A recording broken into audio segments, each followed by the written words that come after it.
உலக மக்கள் எல்லோருக்கும் வணக்கம். இது உங்கள் அம்பிகை ஜோதிடம். நான் உங்கள் ஜி கோபால் பேசுகிறேன். இன்னைக்கு நம்ம சுக்கிர பகவானுடைய பெயர்ச்சி பத்தி பார்க்க போறோம்.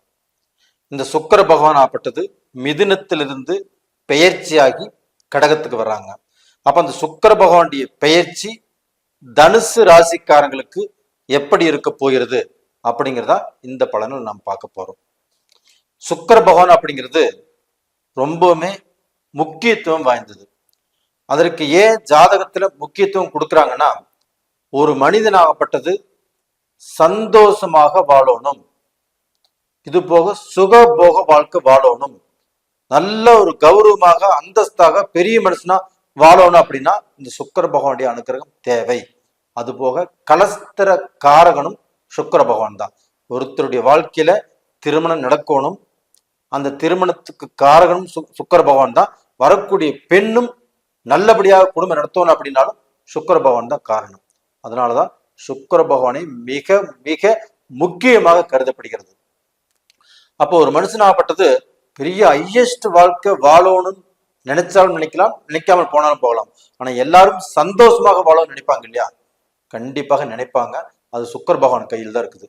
அந்த சுக்கிர பகவானுடைய பெயர்ச்சி தான் இப்ப நடந்திருக்குது.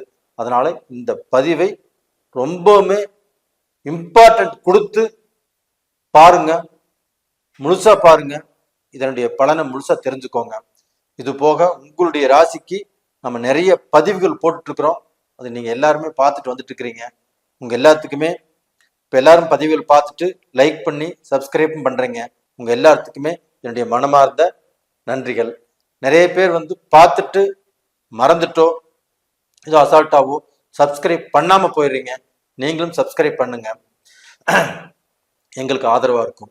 இப்போ நம்ம தனுசு ராசிக்கு சுக்கிர பகவானுடைய பயிற்சி பார்க்கிறோம். தனுசு ராசி மூல நட்சத்திரம் 1, 2, 3, 4 பாதங்களும், பூராட நட்சத்திரம் 1, 2, 3, 4 பாதங்களும், உத்திராட நட்சத்திரம் ஒரு பாதமும் கொண்டதுதான் இந்த தனுசு ராசி. இதுல பாத்தீங்கன்னா பூராட நட்சத்திரம் சுக்கிர பகவானுடைய நட்சத்திரம். அப்ப அந்த பூராட நட்சத்திரத்துக்குரிய கிரகம் சுக்கிர பகவான். அந்த சுக்கிர பகவான் எங்க இருக்கிறாங்க? உங்களுடைய ராசிக்கு 8ஆம் இடத்துல இருக்கிறாங்க. அப்ப அந்த பூராட நட்சத்திரத்துல பிறந்தவங்க யாராக இருந்தாலும் சரி, ஆணாக இருந்தாலும் சரி, பெண்ணாக இருந்தாலும் சரி, அவர்களுடைய திருமணத்துக்கு காத்துட்டு இருக்கிறாங்க இல்லையா? அவங்க இப்ப பொண்ணு பார்க்கிற விஷயத்திலயோ மாப்பிள்ளை பார்க்கிற விஷயத்திலயோ கொஞ்சம் ஜாக்கிரதையாக இருப்பது நல்லது. இப்ப நீங்க மாப்பிள்ளை பாக்குறீங்க, பொண்ணு பாக்குறீங்க, உங்களுடைய திருமண வாழ்க்கை 3வது மனுஷனால கண்டிப்பாக கெட்டு போறதுக்கு வாய்ப்புகள் இருக்குது.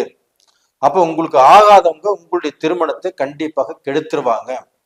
அது போக இந்த பீரியட்ல நீங்க பொண்ணு பாக்குறீங்க இல்ல மாப்பிள்ளை பாக்குறீங்க, நீங்க எடுக்கக்கூடிய முடிவு தவறாக போய்விடும்.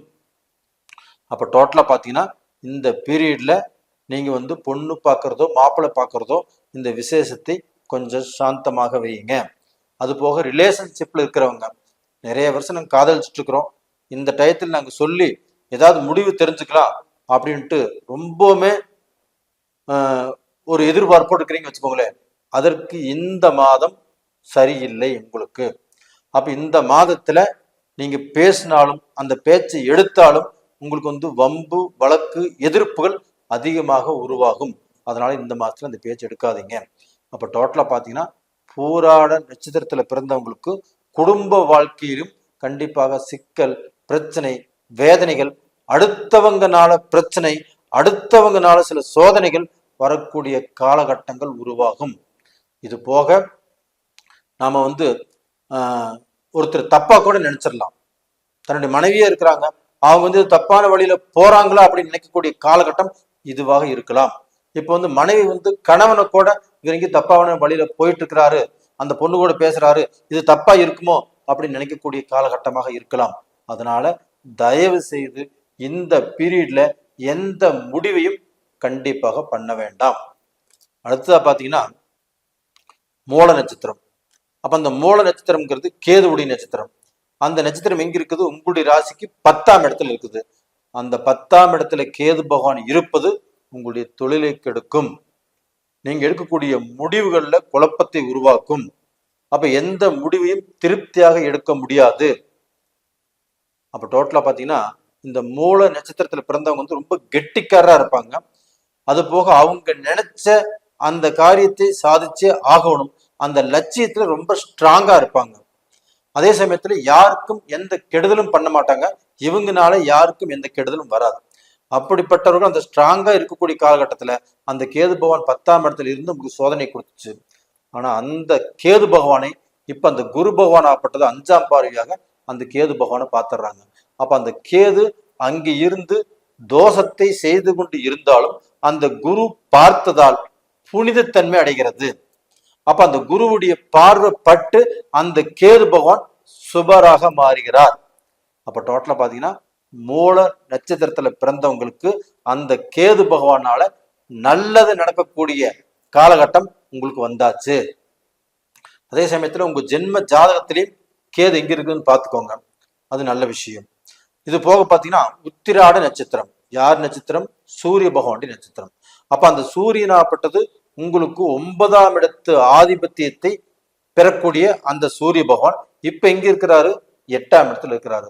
அப்ப 9ஆம் இடத்து ஆதிபத்தியம் பெறக்கூடிய அந்த சூரிய பகவான் உங்களுக்கு 8ஆம் இடத்துல இருக்கிறாரு அப்படின்னா கண்டிப்பாக உங்களுக்கு சில கஷ்டத்தை கொடுக்கக்கூடிய சூழ்நிலையில் இருக்கிறாரு. அப்போ நீங்க நல்ல பதவியில் இருப்பீங்க, ஒரு கையெழுத்து போடுவீங்க, அந்த கையெழுத்து தப்பாக முடியும். அப்ப நீங்க கையூட்டு வாங்கலினா கூட, கையூட்டு வாங்கினீங்க, கையூட்டு என்பது லஞ்சம், அப்ப லஞ்சம் வாங்கினீங்க அப்படிங்கிற பேர் உங்களுக்கு வரும். அப்ப டோட்டலா பாத்தீங்கன்னா நீங்க இப்ப ஒரு பதவியில் இருக்கிறீங்கன்னா அந்த பதவியை கண்டிப்பாக காப்பாத்திக்கோங்க. இப்ப நீங்க எடுக்கக்கூடிய ஒவ்வொரு முடிவும் ரொம்பவுமே ஆலோசனை பண்ணி நிதானம் பண்ணி செயல்படுத்துங்க. அப்ப டோட்டலா பாத்தீங்கன்னா இப்போ வந்து உங்களுடைய வேலையை நீங்க காப்பாத்திக்கிறது ரொம்ப முக்கியமான விஷயம். அப்ப உங்களுக்கு டாக்டரேட் பதவி வரலாம், பதவி உயர்வு வரலாம், இதுல எல்லாம் ரொம்ப ஜாக்கிரதையாக இருங்க. அது போக வந்து அரசியல்ல ஒரு நல்ல செல்வாக்கு வரலாம், அதாவது அரசியல்ல நீங்க நல்ல பதவியில் இருப்பீங்க. அப்ப அந்த பதவியை உங்களுக்கு வந்து பார்க்க போனா பல பேரால் கெடுக்கக்கூடிய வாய்ப்புகள் உருவாகும். அப்படின்னா பல பேர் உங்களை அவதூறாக பேசக்கூடிய சூழ்நிலைகள் வரும். இந்த இடத்துல நீங்க ரொம்ப ஜாக்கிரதையாக இருந்து இந்த மாதத்தை தப்பித்துக் கொள்வது ஒரு சிறப்பு. இப்ப டோட்டலா பாத்தீங்கன்னா இந்த சூரிய பகவான் 8ஆம் இடத்துல இருக்கிறதுனால அந்த சூரிய பகவான் நட்சத்திரத்துல பிறந்தவங்களும் தன்னுடைய குடும்ப வாழ்க்கையிலும் ரொம்பவுமே கேர்ஃபுல்லாக இருப்பது நல்ல விஷயம்.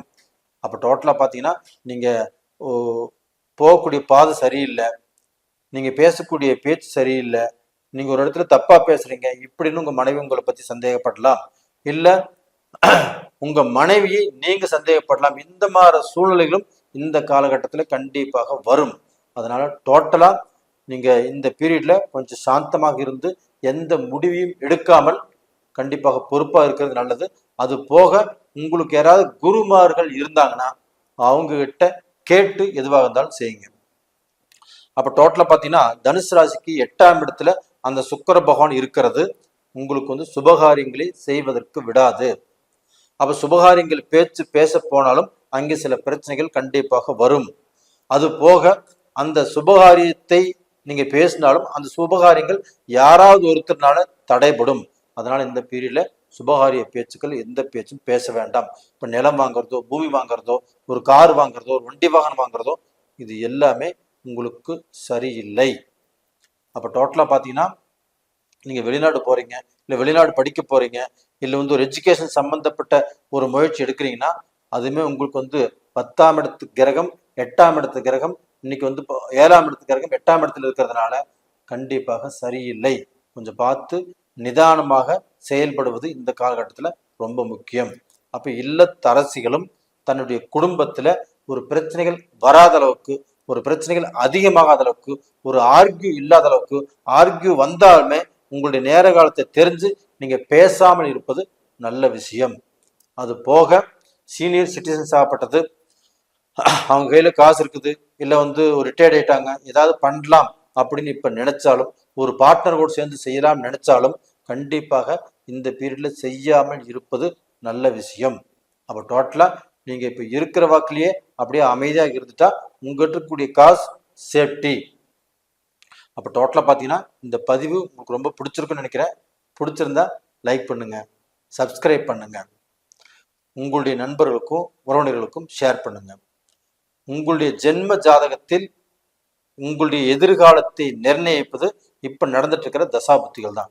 அந்த தசாபுத்தி சாதகமாக இருக்கிறதா பாதகமாக இருக்கிறதா ஒரு கிளான்ஸ் பார்த்துக்கோங்க. அதுக்கு கீழே 2 நம்பர் கொடுத்துருக்குறோம், கான்டாக்ட் பண்ணுங்க. உங்களிடமிருந்து விடைபெறுவது உங்களின் ஜி கோபால். நன்றி, வணக்கம்.